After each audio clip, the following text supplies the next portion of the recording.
This is Mommying While Muslim, recorded live and unedited.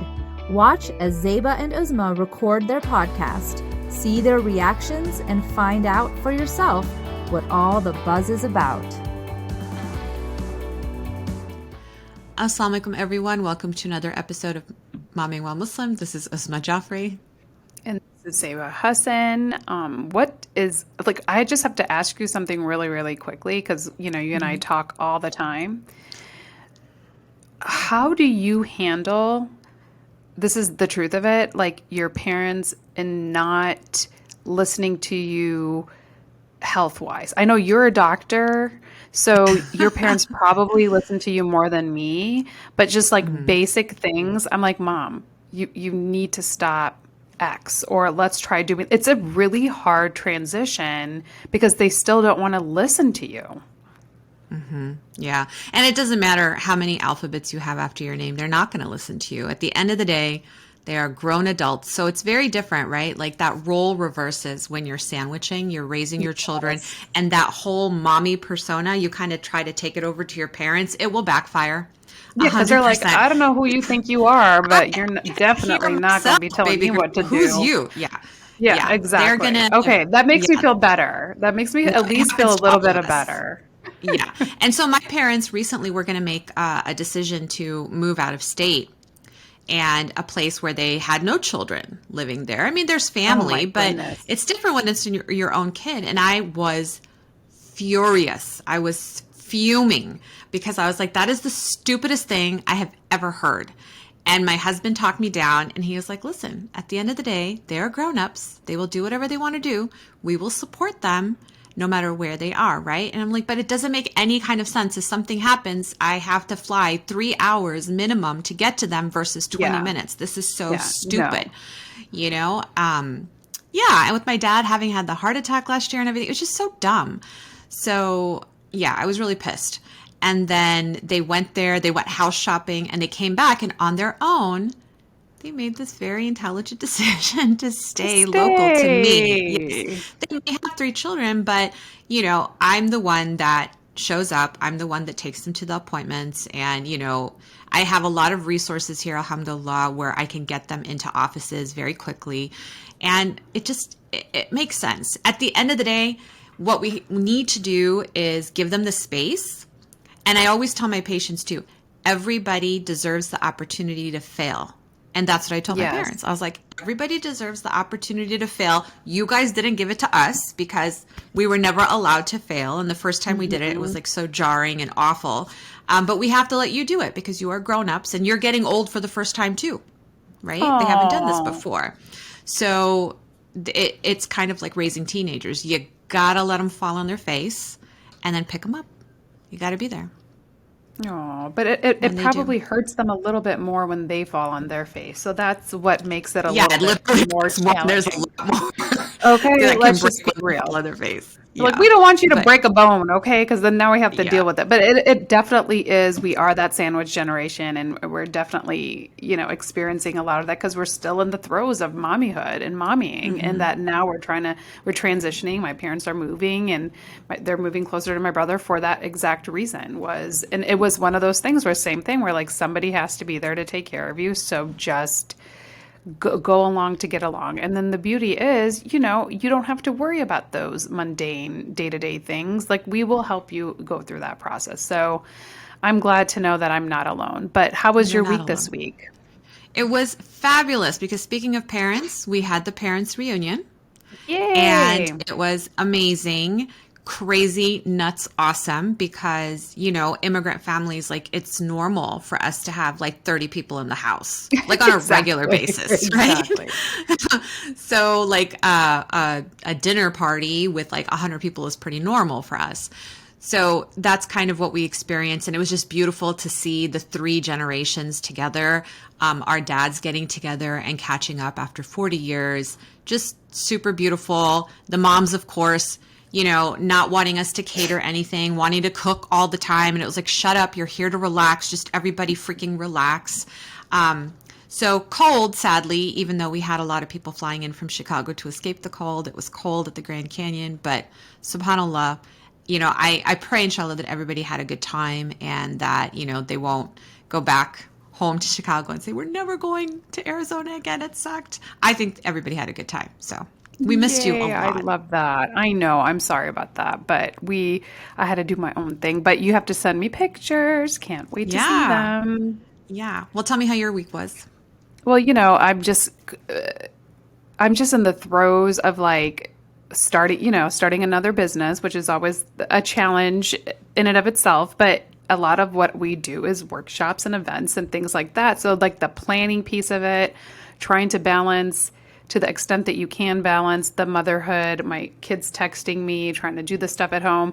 It is definitely a challenge, one that I love. I love every second of it, every day of it. And I love being an entrepreneur, like we've talked about multiple times, because I get to have being a mom at the center and then my work around it. And then you're doing the things that you love. So it's just been, I've been having to reset some of my systems because you know me, I'm such a systems person Very because of systems person. because I do have like a lot of shortcomings, and my shortcomings are I have ADD, and I love to do multiple things. So unless I write it down, like poor Uzma, thank God she does what she does for the podcast, because I wouldn't even know who, what, where, when, and how, and she just keeps me in check. But that's my thing, is if I don't have those systems in place, I end up going to random places and talking about apparently trapped gas before our guest even came in. Like, this is just where my mind goes. So guess what?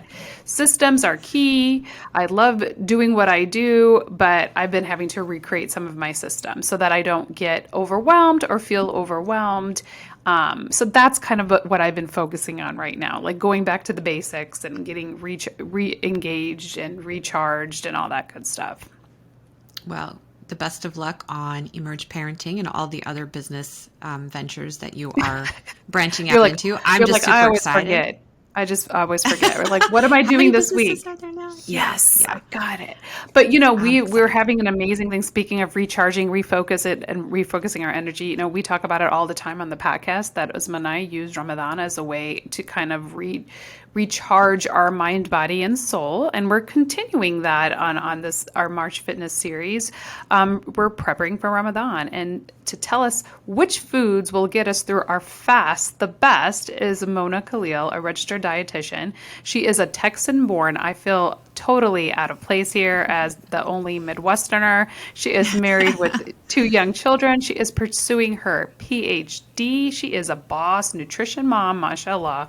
Her passion is maternal health and improving pediatric obesity. Her current research project is working with low-income children through community gardens. Oh, I love this. To improve their access and intake of vegetables, which is something we love here at Mommyingwhilemuslim. Welcome, Mona, and thank you so much for joining us here today. Assalamu alaikum. Assalamu alaikum. Thank you so much for having me. It's such an honor to be on today. We're super excited, and we'd love to kick it off by having our guest tell us a little bit about their mommying story and their mommying philosophy. Yes, so as Zeba mentioned, I have 2 young kids. So my son is 4, and my daughter will be 2 next month. So she's our little COVID. She's our little COVID baby. COVID baby. Yes, that's so sweet. Yes. So I feel like I'm still young in the momming journey to have any kind of a philosophy, but I feel what I've learned so far is that kids will do what they see, not what you say. Mm-hmm. And so that's definitely something where, you as a mom, you have to check yourself and to see, what are my own habits that I don't want to pass on to my kids and things that I want to instill in them. So I think that, trying to set the example and then also getting your kids involved in everything that you do, whether it's small or big, chores, for example, or being in the kitchen. A lot of research is talking about, having your kids in the kitchen, cutting up vegetables to help with picky eating. And a lot of times as moms, we're just trying to, get dinner on the table and you want to just, put the kids somewhere so we can get stuff done. But I think, the more we get them involved, that gives them a sense of ownership and empowerment. And I think that will, kind of give them the leadership skills they need to continue on. I love that. I completely agree. I'm not following that. I'm not going to lie. I'm like a short order cook, like 99% of the time. So I definitely appreciate that you're starting this momming philosophy very young, because I wish I knew you back in the day. Because right now, I literally have 2 vegetarians, one that sometimes eats meat. So depending on if her body needs it, then I have 2 kids, one that only eats 10 things. Like it's like fixing food is a nightmare for me, and I hate it. So the fact that you're doing this for your kids, I love that. And kids will always, they copy their parents. So it's like if you're sitting there, eating a salad, my kids, they just want to reach in the salad bowl, even though, they already have their own salad on their plate. They want, what mommy and dad are eating. So, I love yeah. My kids' mommy and daddy eat like trash, but alhamdulillah, we put them in Montessori when they were little. So, obviously when they were like younger than Montessori age, we gave them a lot of fruits and vegetables because that's what good parents do, right? So we were scared of being judged. So that's why we did that. And then they went to Montessori, and there they teach them to eat raw vegetables. And like as parents, we were assigned like, okay, these are the vegetables that you have to bring, or these are the fruits that you have to bring this week for the class. And they learned to cut them up, and it made them feel really independent. And because they had already learned to use knives at school, I let them use them at home as young as 3. So they would sit there and chop up their rainbows, because they called it rainbows. I have to eat a rainbow today. Yes. And yeah, my kids eat fruits and vegetables way better than my husband and me, because we grew up in the generation of Twinkies and chips and stuff like that. That's great. My mom would always tell me, have a rainbow on your plate. So maybe that's why I'm a dietitian today. So yeah. maybe it started back then. Right there. Well, speaking of your mom, tell us about your family background and this magical rainbow on your plate, because I hadn't heard that until I actually had children. My mom told me to eat meat. You have to eat meat. That's the Pakistani It's not a meal unless you have Pakistani moms. Yeah, so my parents are Egyptian immigrants. They came to the U.S. in the 70s, and we grew up in a town, Victoria, Texas. I don't know if you're familiar with Victoria, Texas. So it was a small town, so we didn't grow up with a whole lot of Muslims in our community. So I think, having that experience of, being kind of the minority from the start kind of allowed us to have like kind of a grassroots movement, because my parents were, along with the other community members, responsible for building the Victoria Masjid, which, had the fire, a few years ago. That was the masjid that, my parents helped build. And so I think that kind of really shaped who I am today, as far as, being involved in the community from day one. So, being the minority in a small town kind of really shaped who I was. And I, was the only hijabi at my Catholic school. So I think it really gave me kind of the strong sense of who I am as a Muslim today. So I come from a large family. My parents are Egyptian, and just really blessed with some amazing parents that were involved with all that we were involved in as kids. I love that.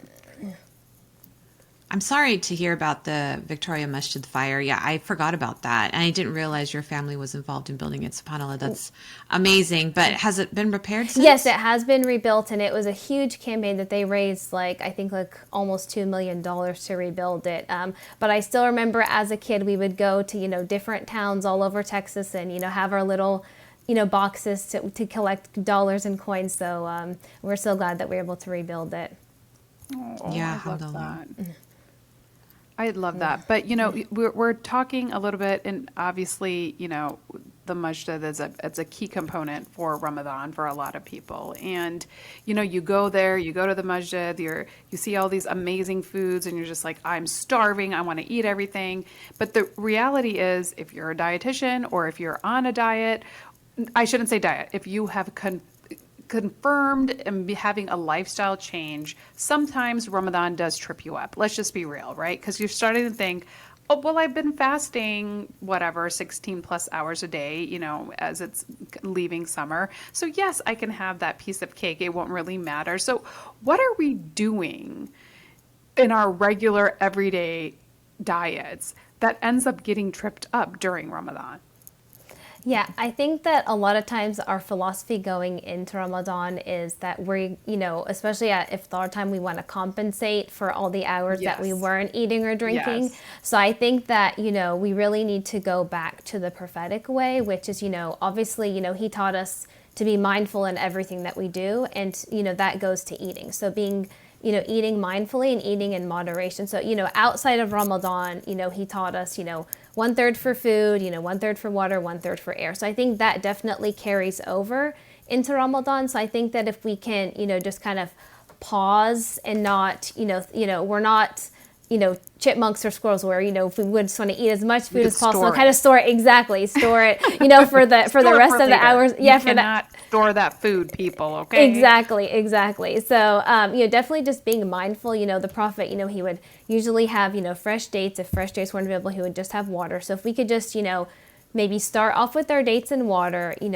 take a pause for prayer and kind of give your body that time to replenish and kind of refocus. I think also looking at the wisdom as to why dates were chosen by Allah subhanahu wa ta'ala. They're one of the highest glycemic foods, so it has, really good glucose, it has potassium, it even has, antioxidants and magnesium that kind of help, get all that fuel to your muscles into your body, along with hydrating.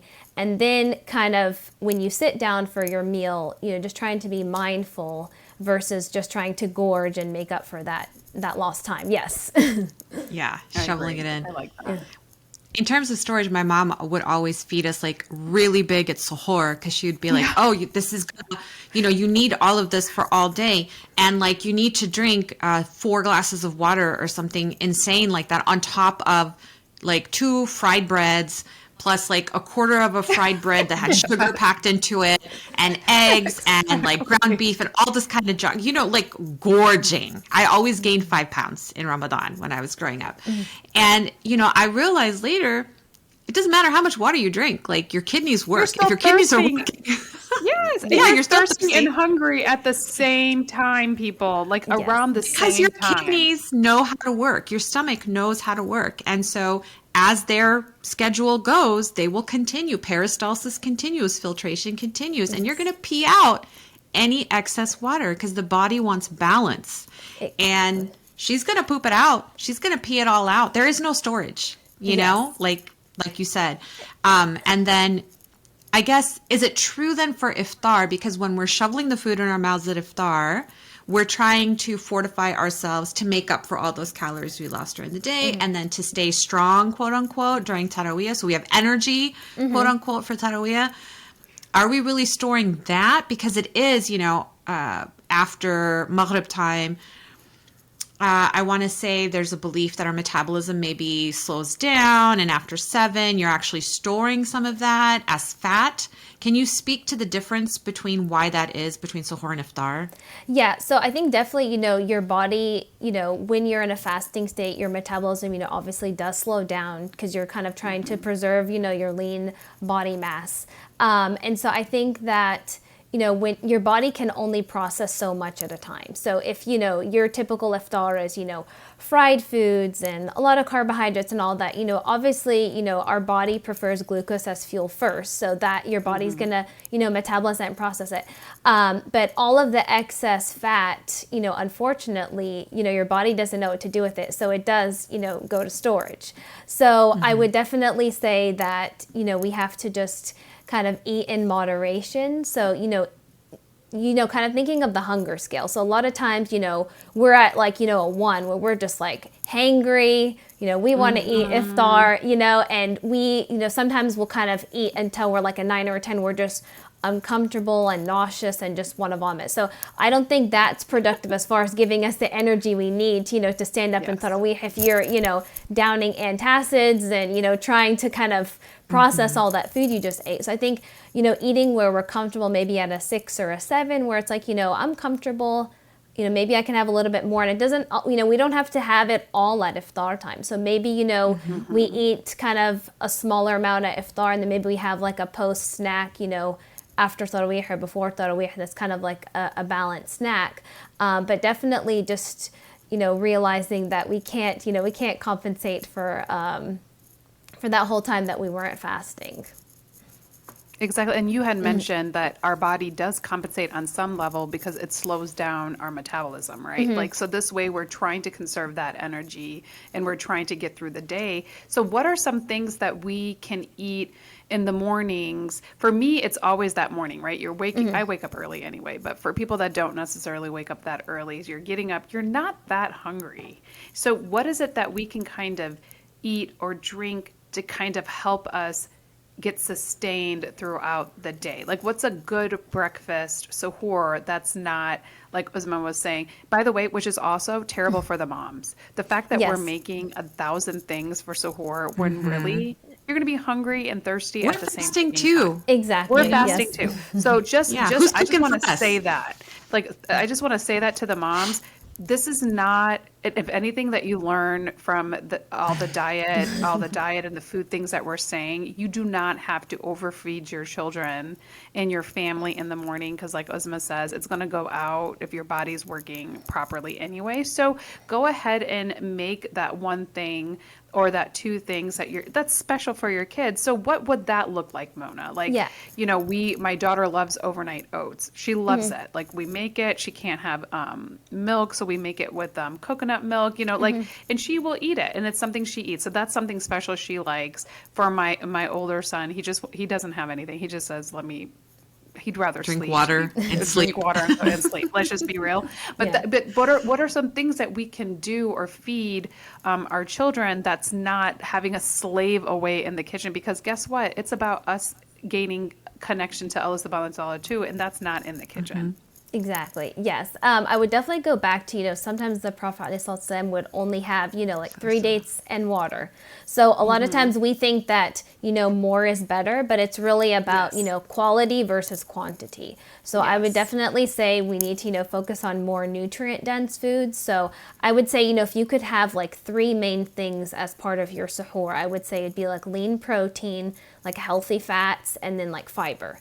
So that could, kind of whatever your kind of dietary needs are, you can kind of construct a meal that includes those 3 things. So for example, maybe it's just an egg omelet that you just throw in some veggies, leftover veggies from maybe iftar time, just kind of scramble that up or make it in some kind of an omelet, maybe with just some whole grain toast on the side with maybe some, avocado or something just smashed on it for healthy fats, and then also trying to have some water with that, or maybe some cut up fruit on the side. And definitely focusing on hydration, but like, Uzma said, it's like you can't drink 10 cups of water at, suhoor and think that that's gonna carry you over. Your body can only process so much. And so I think thinking that we can only meet our hydration needs during suhoor is, really the wrong mindset. So we have to be, trying to, drink water, at iftar time, throughout, from iftar to Isha time, from, Isha to after tarawih, and then also at suhoor.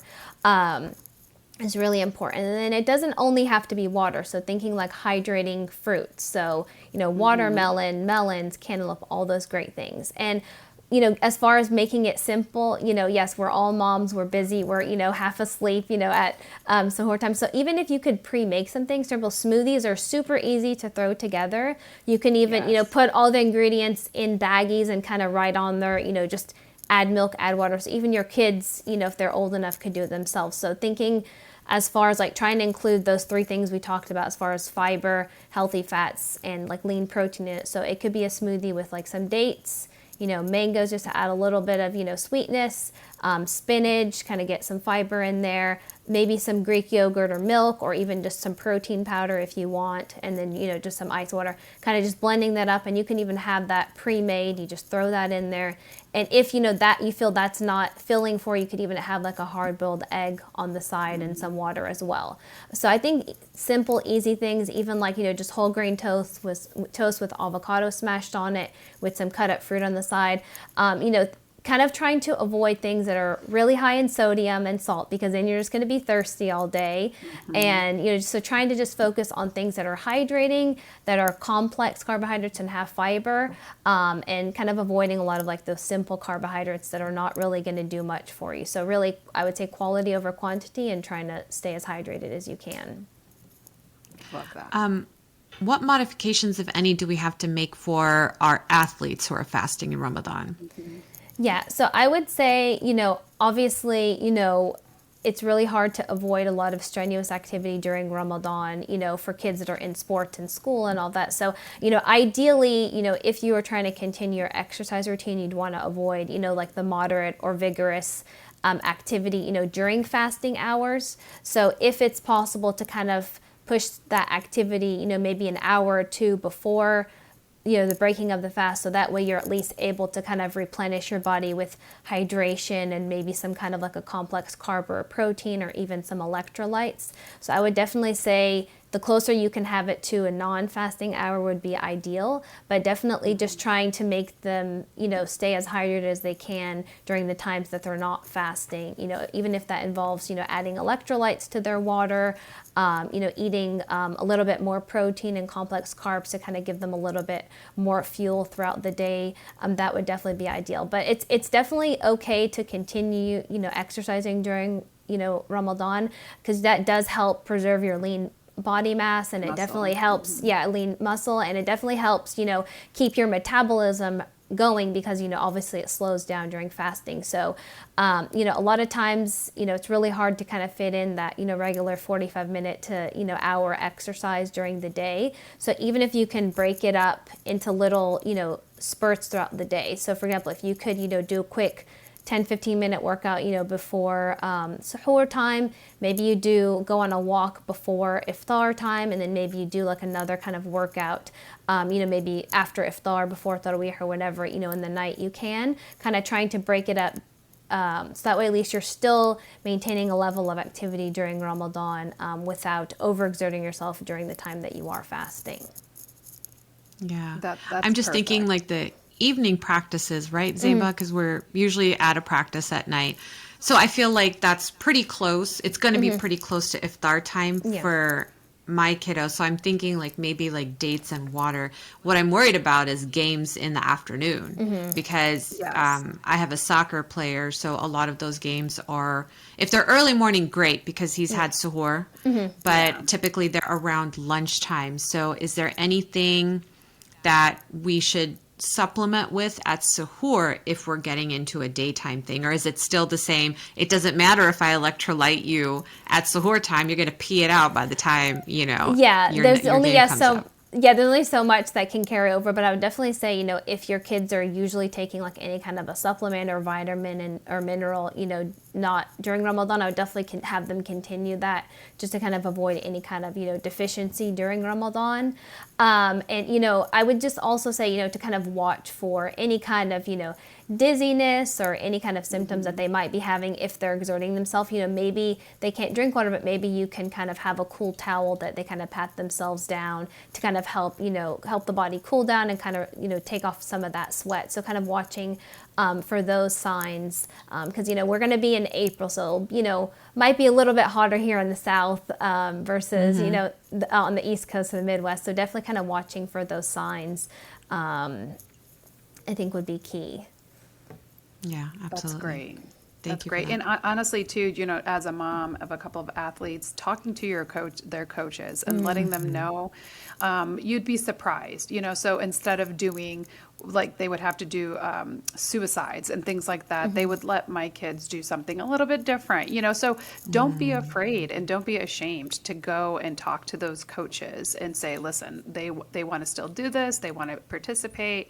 But of course, their energy level and all of that is going to be a little bit on the low side, and you'd be surprised by how much cooperation you get. So that's definitely another tip that I would recommend for people. But I read a book one time, Mona, and one of the quotes in the book was, "Food is a good girl's drug," and it's just something that really resonated with me, right? Because we as Muslims, theoretically, we're not supposed to have all these extra vices, right? We're not drinking, we're not smoking, we're not going out and partying. I'm in bed by 8, so I'm definitely not partying. But, food is definitely something that, we make for people when we want to show them love, or we invite people over because it is fun, or just think about it. Like my son this morning, perfect example. We were literally driving to school, and he said, the chicken tenders at the W is just better than the ones at the other hotel we were staying at. Out of the blue, it was just one of those things, and we were just like, what are you talking about? But that's kind of what happens, right? Like you start associating food with vacations and this and that. So what is something that we can it becomes all about food. Like you start thinking you're making suhoor like we did as moms, and my poor mom had to do it, and they already started to think about iftar and dinner during Ramadan, when really we should be thinking about, okay, we have to do this extra prayer. I would like to go, take a little bit of break and listen to Quran. I would like to do those things instead of thinking, what's for iftar? What is something else that we can do, instead of thinking about food during Ramadan when we should be fasting? What is something else that we can do to kind of fuel our soul instead of food or thinking about food during this particular month? Yeah, that's a really good question and a really valid point. And I think kind of the $1,000,000 question that, all of us as Muslims have during Ramadan is, what's for iftar? And I think, we really have to, we really have to go back and think about the why. Why are we fasting Ramadan? Yes, we can fast during the day, but then if we're, gorging at night, then that's really defeating the purpose of, trying to feel, hunger. So it's okay to feel, a little bit of hungry throughout Ramadan. Yes, you're kind of replenishing your soul, but it's not, it's kind of not, yo-yo dieting, like where it's like you're starving during the day and then you're gorging at night. So I think kind of going back to the essence of, what Ramadan is and really trying to focus on the spiritual aspect, and then thinking of food kind of as that means to that end goal of, improving our piety to Allah subhanahu wa ta'ala. So I think if we kind of simplify, iftar and suhoor, and, you're just kind of using that food to kind of help you get to that, through that spiritual journey during Ramadan. So I think a lot of times, especially as moms, unfortunately, it's, the big iftar parties and all this planning. And then, it's, sometimes it can be very distracting from our own spirituality during Ramadan. So I think kind of trying to have a balance, yes, food is can be fun. It's, it's all part of our culture and getting people together and, traditions, and that's beautiful. So we don't want to take that away, wholeheartedly, but at the same time, we want to kind of try to find a balance. So, maybe during, your weekdays, your iftar is, really something simple that you kind of can, you can kind of prepare ahead of time. So a lot of times, like I'll try to prepare like the main meat part and have that frozen and have those kind of already in the freezer ready to go. So that way I just have to take that out, you make a complex carb on the side and maybe a salad or a veggie soup. So just kind of really something super simple that doesn't really require a lot of effort from you during the weekdays. And then maybe you have, your one big family iftar, during Ramadan that, you can enjoy a little bit more, but then still kind of being mindful about, what you're eating at iftar time. So even if, you want to enjoy a dessert, maybe you can, kind of cut the sugar in half by, 50%. A lot of times you can kind of cut the sugar, and a lot of times you don't really notice a whole big difference, or even it could just be, fruit with, like a whipped cream topping, or maybe some chocolate on the sides, or something really simple. But really, we just have to listen to our bodies and be mindful, and, really just kind of thinking that everything in moderation. I like that, everything in moderation. I just wish we'd been taught that growing up, because it was always like a ton of fried food, but it's vegetables that are dipped in batter and fried, so then that's good, right? Because that's how you eat your vegetables. I never ate fresh vegetables growing up. They had to be cooked to death. But it makes it so easy if like your main is prepared, and then all you have to do is add a fresh vegetable to the side. And I think that's helped me keep my sanity as a mom. Because even if I ever served frozen pizza or chicken nuggets, which I did often with 3 under 3, I threw a rainbow of vegetables and fruits at them too.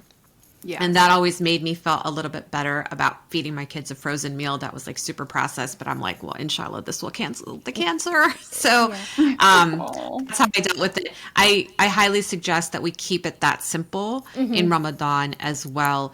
Historically, pre-pandemic, I did not even cook in Ramadan, only lunch for the non-fasting kids.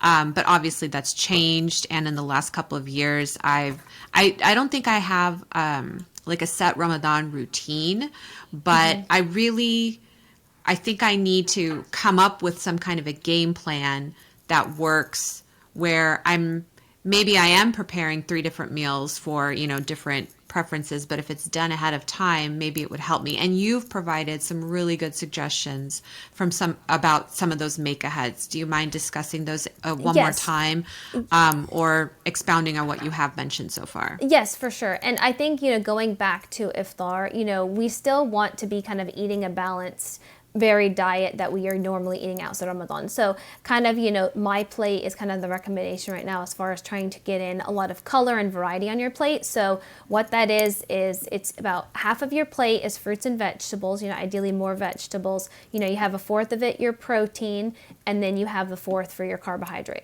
So if we kind of have that mindset in mind, even if we're putting something that's prepared on there, you're still kind of trying to balance it out with fruits and vegetables. So I think that, even just a roasted chicken, getting like a whole chicken that you just roast in the oven, that you can just kind of cut up, that can be, your main source of protein, or throw it into some kind of a vegetable soup, for like the next day's iftar can work.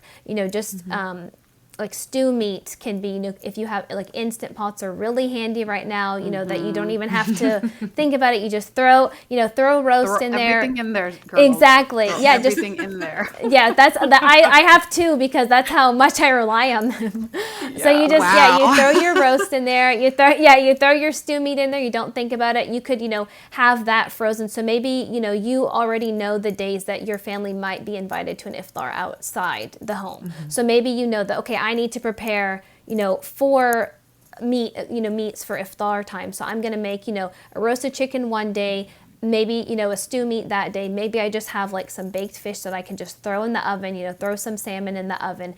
And then you want to do your complex carbohydrate or your veggies. So it could be just steamed veggies that you just steam in the microwave, or just mixed vegetables that you roast in the oven. Even, your carbohydrate could be just sweet potato that you literally put in the microwave for 5 minutes, and it's, steamed sweet potatoes. Or maybe it's, in your Instant Pot, you just make rice, like brown rice, literally in like 15 minutes. So really just kind of trying to think about what's the main thing I'm going to serve, and then what can I add on the side to make it a balanced meal. And then also, we need to give our bodies grace that, it takes our brain almost 15 to 20 minutes to know if we're full or not. So, it's going back to that, mindful eating of, if I, try to, finish my plate, am I going to feel an uncomfortable 10 after this, or am I going to be, at like a 6 or 7? So really giving your body that time to process, the food that you're eating, to know if you're full or not. And then, like I said, you can always do like a post iftar snack, or like before tarawih, like maybe it's just an apple with some peanut butter, or maybe just some cut up carrots with some hummus. So we don't you kind of have to think about, you're not going to get all your nutrients from just that one meal at iftar. You can spread it out a little bit, iftar, maybe snack, and then some at suhoor.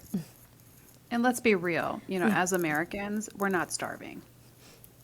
Yeah. Yes, even if we're fasting all day. Yes. And I always say, like, even if I'm following the keto, I have enough fat stored on me, I will be fine to go the whole month of Ramadan. Okay. So that's just something we have to think about. There's always something I even say to my kids now, there's always another meal. That's very true. Yes. God is good. Yeah.